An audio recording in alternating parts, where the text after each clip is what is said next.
This is the vase that we have. I'm not sure. I'm going to get my mind out of the gutter now. So we're going to go with glass, BSDF. And we're just going to shade this down. Now, usually we're working with cycles. So we're going to go to the render engine and we're going to go cycles. And this is the glass that we will have.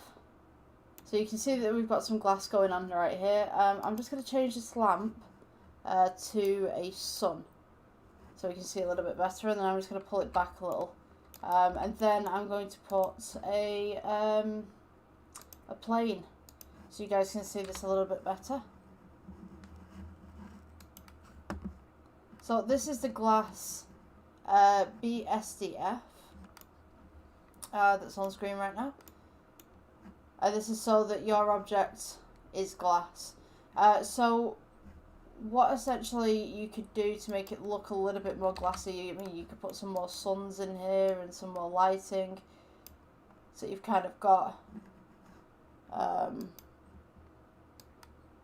thing going on. Now, another thing that you have here is you have caustics. Now, caustics are something new that's new to Blender. They've been out for a few years, but they're relatively new.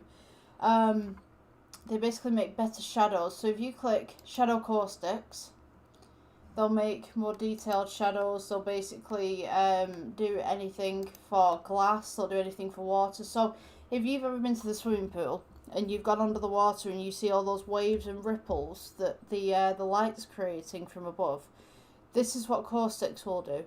It'll make lighting look a lot more realistic. So it'll put different things into it that, say, the original lighting that Blender provides will not incorporate.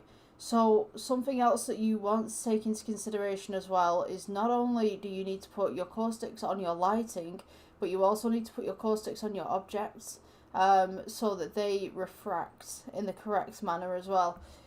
So what we're going to do is we're going to put the caustics onto the object. So now the caustics can be found in the object mode, and from what I remember, visibility, I believe, shadows, shadow catcher, it's in one of these. 1 second. Shading, here we go. Shadow catcher, you've got that one.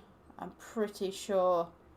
Yeah, to be honest with you, this version may have incorporated it already within the software, but if you go onto this section right here, you'll be able to find it. I just want to make sure that it's actually in here. I mean, you could click Shadow Caster if you want to, Shadow Catcher. Yeah, I think, oh, here we go, sorry. I just missed it, right. Cast caustics and receive caustics.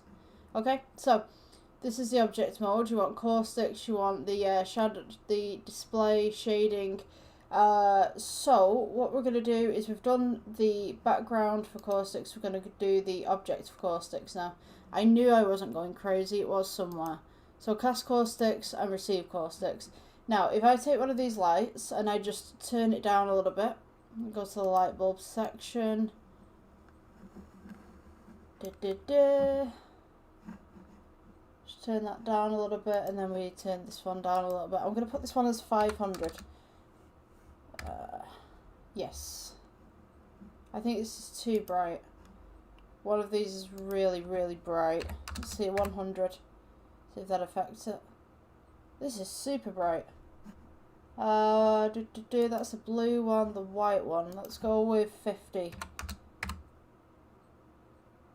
Wow. Right, so Blender has this thing with the lighting where it's either very extreme or it's very little. And as you can see, I'm having to scale these lights all the way down just to be able to get some sort of detail in here for you guys, so you guys can see what's going on. So we've got a white light here and we've got a blue light. So this one is your blue light and this one is the white light. So we've got the blue on this side, hence why we've got a blue shadow, and this side is the white light, hence why we've got a white shadow here. They cancel each other out. Ironically, they work really well if you've got like multiple different colours. They actually meld really well together. So if you've got say for example, if you've got a red and a blue light on each side of the screen, they will actually turn purple in the middle. Blender's really good at blending together colours on the colour wheel as well. So that's something that you could also look at. So this is our glass. This is just the standard glass. So yeah, if you guys enjoyed the tutorial, please subscribe, please like. I'm trying to build the channel up at the minute to 100,000 subscribers. I currently have, I think it's 10,800 people on this this channel. 10,800 lovely people on this channel. I'd love to make it a lot more. I'd love to build the community here. So please, if you're on my YouTube, do subscribe. If you're watching this on Facebook or any other sites, give us a follow, give us a like, and it's free, you know. So yeah, have a wonderful day. Yeah, I'll see you in the next one, I guess. Bye.